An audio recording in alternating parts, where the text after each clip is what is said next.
Welcome abode. आज का हमारा टॉपिक है environmental forensics, indicators, bio indicators, toxicity assessment methods. तो पहले अगर हम शुरुआत करें डेफिनेशन से, क्योंकि किसी भी चीज़ की डेफिनेशन बहुत ज़रूरी है दोस्तों। So all right, so definition is कि environmental forensics is defined as the systematic and scientific evaluation of physical, chemical and historical information for the purpose of developing defensible scientific and legal conclusions regarding to the source or age of a containment released into the environment. So basically definition हमें ये कह रही है कि environmental forensics एक systematic scientific evaluation है हमारे physical, chemical and historical information for the purpose of developing defensible scientific and legal conclusion regarding the source or age of a contaminant released into the environment। कि कोई भी environmental हमें for example कोई effluent निकल रहा है industry से और वो इंडस्ट्री बोल रही कि नहीं ये तो हमारा नहीं है, तो तुम प्रूफ करो। तो सिंपली उसे हम प्रूफ करने के लिए जो साइंस इस्तेमाल करते हैं related to environment, that is environmental forensics. तो अगर हम आगे बढ़ते हैं इसमें, तो environmental forensics is a multidisciplinary scientific approach that uses various analytical techniques and methods to investigate and identify sources of contamination in the environment और determine करते हैं उसकी extent, severity and provide evidence to support legal और regulatory actions. So again वही बात है कि multi disciplinary scientific approach का मतलब इसमें क्या है दोस्तों। इसका मतलब ये है कि हम अपना एनवायरनमेंट साइंस सब्जेक्ट भी ले रहे हैं, हम फोरेंसिक्स भी ले रहे हैं और हम फॉर एग्जांपल केमिस्ट्री भी उसमें अप्लाई कर रहे हैं। क्यों? ताकि हम जो है एक साइंटिफिक अप्रोच के साथ और वेरियस एनालिटिकल टेक्निक्स की मदद से हम इन्वेस्टिगेट और आइडेंटिफाई कर सके अपने sources of contamination in the environment को। तो ताकि हम डिटरमाइन कर सके एक्सटेंट क्या है उसका, सिवियरिटी क्या है और एविडेंस क्या है, ताकि हम रेगुलेटरी और लीगल एक्शन उस पर ले सके। तो it involve the application of principles from various fields such as chemistry, biology, geology and environment science to solve environment problems. So, moving forward, environment forensics can be used to investigate a range of environmental issues, including contaminated sites, air pollution, water pollution, and waste disposal. So, basically इसमें क्या है कि environment forensics में हम या तो हम chemistry की मदद ले सकते हैं, बायोलॉजी, जियोलॉजी और एनवायरमेंट साइंस तो हम लेंगे ही, ताकि हम अपने एनवायरमेंट प्रॉब्लम्स को हल निकाल सके। और ये बेसिकली आपकी क्या है, जैसे हमने यहाँ बताया था, मल्टी डिसिप्लिनरी साइंटिफिक अप्रोच होता रहा है। ठीक है, और फिर इसमें हम अगर आगे बढ़ते हैं तो एनवायरनमेंट फोरेंसिक्स इन्वेस्टिगेट करता है हमारे कंटेमिनेटेड साइट्स को कि वो कंटेमिनेट एयर पोल्यूशन की वजह से है, वाटर पोल्यूशन की वजह से है, या कोई वेस्ट डिस्पोजल की वजह से है, या एक्सेट्रा एक्सेट्रा जो भी आपके इश्यूज हैं एरिया के उस रिलेटेड। तो या इस फिगर में आप लोग देख सकते हो कि ये बेसिकली हमें बताया हुआ कि स्कोप क्या है हमारे एनवायरनमेंट फोरेंसिक्स टॉपिक्स का।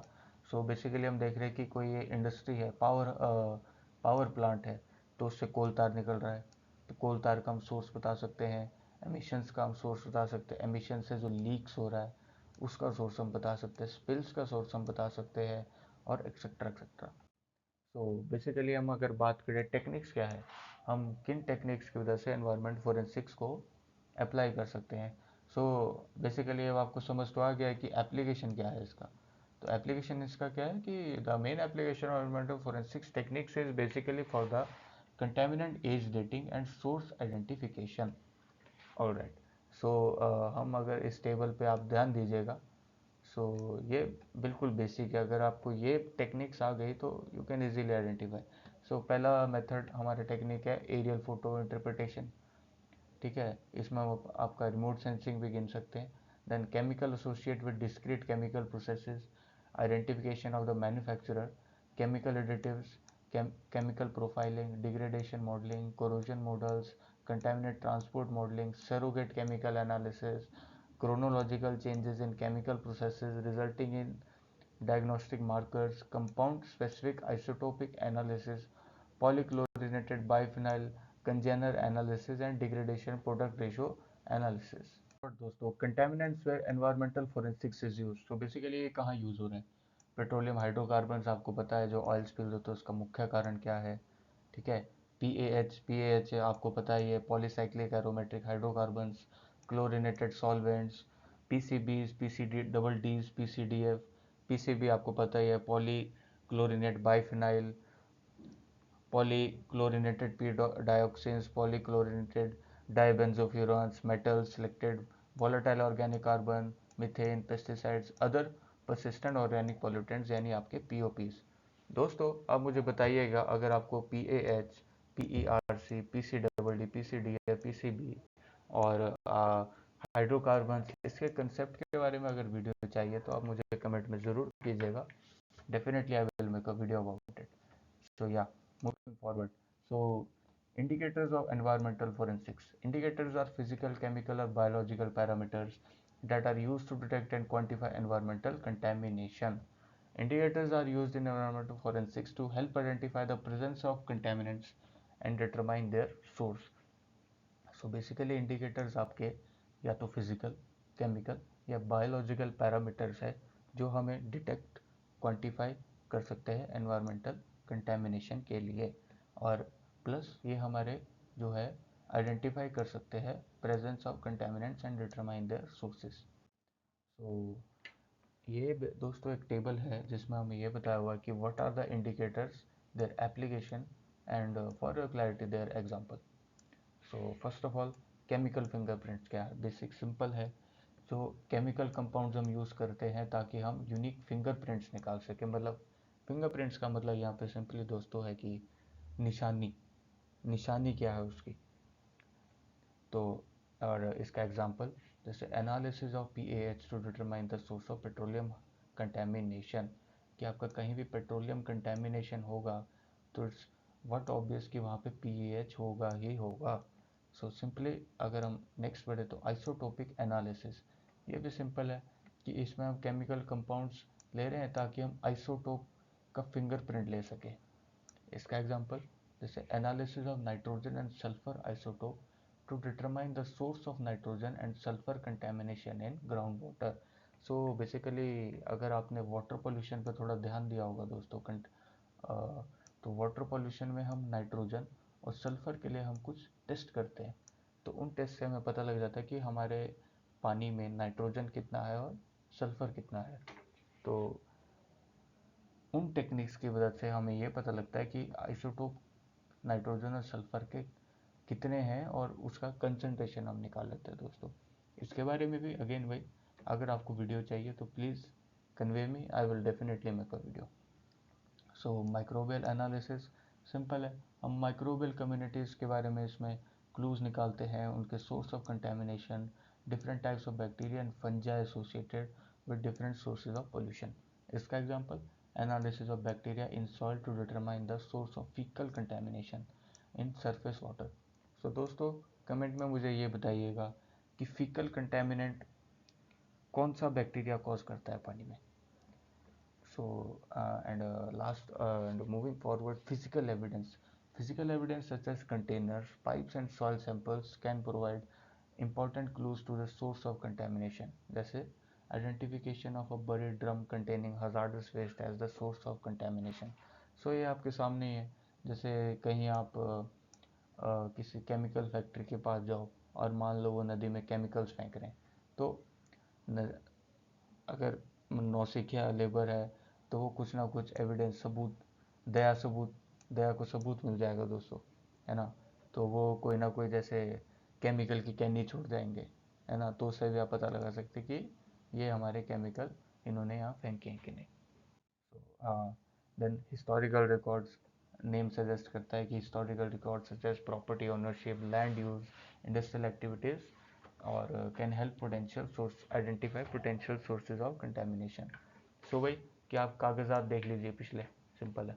जियो स्पेशल एनालिसिस हम इसमें कुछ नहीं है, सैटेलाइट्स की मदद से, रिमोट सेंसिंग की मदद से हम आइडेंटिफाई करें, जैसे mapping of ground water contaminant plumes to determine potential sources of contamination.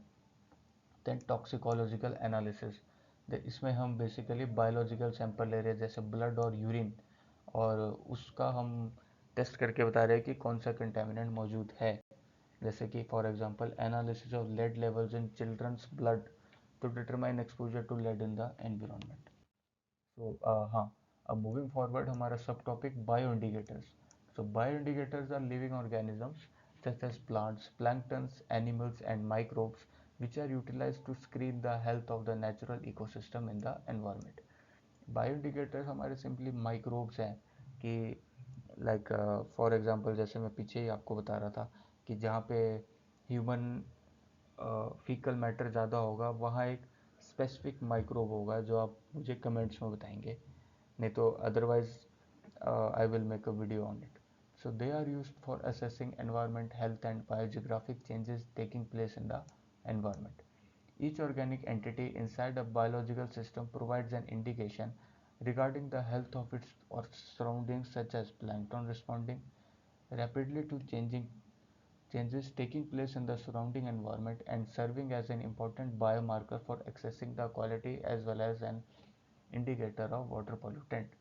ये सिंपल है यार, जैसे जो ऑर्गेनिक एंटिटी है वो कोई ना कोई अपना निशानी छोड़ती है ना, सो वही है, इंडिकेशन छोड़ रहा है कि वो अपने हेल्थ ऑफ सराउंडिंग्स के आसपास कैसे, जैसे प्लैंकटन रिस्पॉन्ड कैसे कर रहा है अपने आसपास के एनवायरनमेंट को, तो जिससे हम वाटर क्वालिटी का एनालिसिस कर सके और इंडिकेटर बता सके वाटर पोल्यूशन का.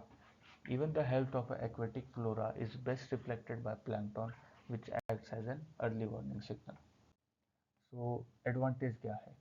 Advantage of using bioindicators है कि पहली बात तो भाई बायोलॉजिकल इम्पैक्ट्स हम आसानी से बता सकते हैं, ठीक है.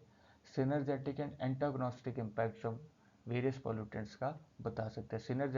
सिनर्जेटिक सिंपली क्या है कि for example let's take example, आप स्मोकिंग कर रहे हैं, ठीक है. तो स्मोकिंग में क्या है, आप सिगरेट को जलाते हैं, ठीक है, और जैसे बोलते हैं अब जब आप सिगरेट पीते हैं तो आपके अंदर जो है तंबाकू तो जा ही रहा है और साथ साथ जो है एयर पोल्यूटेंट्स भी जा रहे हैं, तो वो क्या है, दो और दो चार हो रहा है, मतलब टोबैको भी डैमेज कर रहा है और एयर पोल्यूटेंट जो एंटर हो रहा है वो भी आपको डैमेज कर रहा है. तो मतलब कॉम्बिनेशन ऑफ टू और more than two components on a single unit of environment is synergetic effect. और एंटागोनिस्टिक मतलब सिंगल ऑर्गेनिज्म का इफेक्ट ऑन इट्स सराउंडिंग. सो इन अगर हम सिंपल टर्म्स में बात करें, एंटागोनिस्टिक का मतलब ये है कि ऑपोजिट एक्शन हो रहा है. जैसे फॉर एग्जांपल आप एग्जांपल लीजिए इंसुलिन और ग्लूकाजोन का, ठीक है. तो इंसुलिन क्या करता है, इंसुलिन ब्लड शुगर को कम करता है और ग्लूकोजन क्या करता है, ब्लड शुगर को बढ़ा देता है. तो एक दूसरे का उल्टा उल्टा इफेक्ट होता है, मतलब किसी एक का होगा पर डिपेंड करता है कि दूसरा कितना उल्टा है, तो वो एंटागोनिस्टिक इम्पैक्ट हो गया. तो moving forward, early stage diagnosis as well as harmful effects of toxin to plants as well as human beings can be monitored, so can be easily counted due to prevalence और economically viable है. So moving forward, types of bioindicators. So bioindicators क्या है, या तो वो microbes की form में है, एनिमल्स की फॉर्म में है या फिर प्लांट्स की फॉर्म में है. ये आप पॉज करके पढ़ लीजिएगा.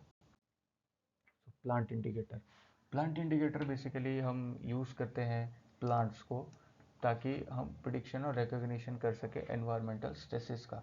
जैसे for example lichens found on the trunk of trees and rocks are composed of algae and fungi.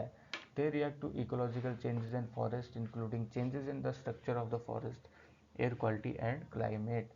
Environment stress can be indicated by the disappearance of lichen in forest as caused by changes such as increases in the level of sulfur dioxide, pollutants of sulfur and nitrogen. जैसे for example Wolffia globosa is an important tool for showing cadmium sensitivity and also used for indicating cadmium contamination. So ये basic flow chart है कि flow chart of planktons indicating pollution. For example जैसे आपका lake है तो lake में आपका planktons होगा और उसमें high concentration nitrogen and phosphorus है तो रिप्रोडक्शन बढ़ जाएगा. रिप्रोडक्शन बढ़ने से क्या होगा, poor water quality due to decrease in DO और affect living organisms in the water body as well. और ये कुछ एग्जांपल्स हैं हमारे फाइटोप्लैंक्टन के, you can have a look on it. अब हम बेसिक मूव करें कि example of bio indicator plant. So बहुत सारे हैं, जैसे डायटम्स है. डायटम्स डायटम्स आपके कहाँ फाउंड कर सकते हैं हम, फ्रेश वाटर, मरीना, ब्रैकिश में. साइनोबैक्टीरिया भी सेम है. And sphagnum, lichen, mycorrhizal fungi, ferns, weeds, trees, ये आप पढ़ लीजिएगा, आपको समझ आ जाएगा, बहुत इजी लैंग्वेज में है, नहीं तो वीडियो की लेंथ बढ़ जाएगी। एनिमल इंडिकेटर्स बेसिकली हम एनिमल्स का यूज़ करें सिंपली, तो changes in the population density में indicate negative impacts to the ecosystem. Changes in pollution may be a result of the relationship between population and food sources. If food resources become scarce and cannot provide for the population demand, reduction of said population will follow. तो basically हम animal indicators use करते ताकि हम बता सकें amount of toxins present in the tissues of animals. जैसे frog, for example frog जो है बाय इंडिकेटर है एनवायरनमेंट में, क्योंकि ये बेसिक इन्फ्लुएंस हो जाता है चेंजेस में due to fresh water and terrestrial habitats. आपको पता है कि फ्रॉग एक ऐसा जीव है जो कि ज़मीन पे भी जिंदा रहता है और फ्रेश वाटर में भी रहता है, तो इसे हम बाय इंडिकेटर मानते हैं इकोलॉजिकल क्वालिटी और चेंज का। फिर कुछ जू प्लैंक्टॉन्स है जैसे एलोना गटाटा, मेसोक्लाइप्स, एडेक्स, साइक्लोप्स, अहेलिया are zone based indicator of pollution. Invertebrates भी बायो इंडिकेटर्स हो सकते हैं। Aquatic invertebrates tend to be bottom feeders, जैसे आपको पता है उसे हम बेंथोस बोलते हैं।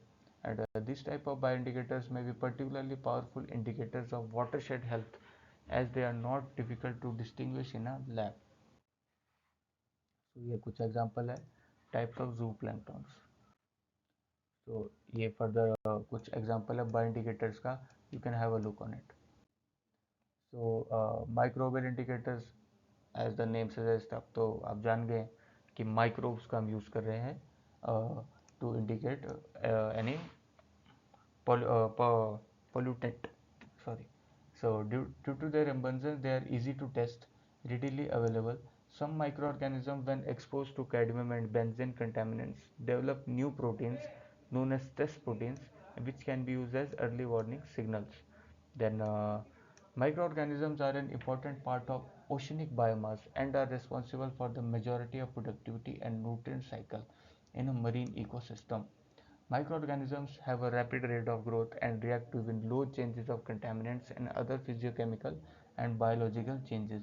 क्योंकि क्या है माइक्रो ऑर्गेनिज्म बेसिकली दोस्तों, क्या है बहुत ही फ्रेजाइल है, कुछ हल्का सा भी चेंज होगा ना, ये अपना तुरंत चुटकी मारती इफेक्ट उठा देगा, क्योंकि इसका, और ये हमारा आर सिलेक्टेड स्पीशी है, तो रैपिड रेट ऑफ ग्रोथ होगा और रैपिड रेट ऑफ डाउनफॉल भी होगा। तो इसी कारण क्या है आपका, they react to even low levels of contaminants and other physiochemical and biological changes as well. So ये कुछ स्पेसिफिक इंफॉर्मेशन है जिसे आप पढ़ सकते हैं, जैसे the presence of dioxin in water can be easily monitored either by changes in the digestion system microbes which is hindered or disturbed by the presence of toxins which may result in changes in the amount of light emitted by the bacteria. ये further कुछ examples है हमारे microbes के bio indicators के, you can pause and have a look. So हमारा जो next सब topic है वो है टॉक्सिसिटी असेसमेंट मेथड्स। सो इसमें बेसिकली क्या है, हम सेट ऑफ टेक्निक्स बता रहे हैं कि अलग अलग टॉक्सिसिटी के अलग अलग मेथड्स क्या है। सो लाइक हमारे फॉर एग्जांपल होता है acute and chronic toxicity test और bio assays, microtox assays, enzyme assays, cell culture assays, biomarker assays, sediment toxicity test and ecotoxicological risk assessment. इस वीडियो में मैं ये सब शॉर्ट में ही कवर करूँगा, क्योंकि ये अगेन एक सेपरेट टॉपिक है और इस पर बहुत लंबी वीडियो बन सकती है।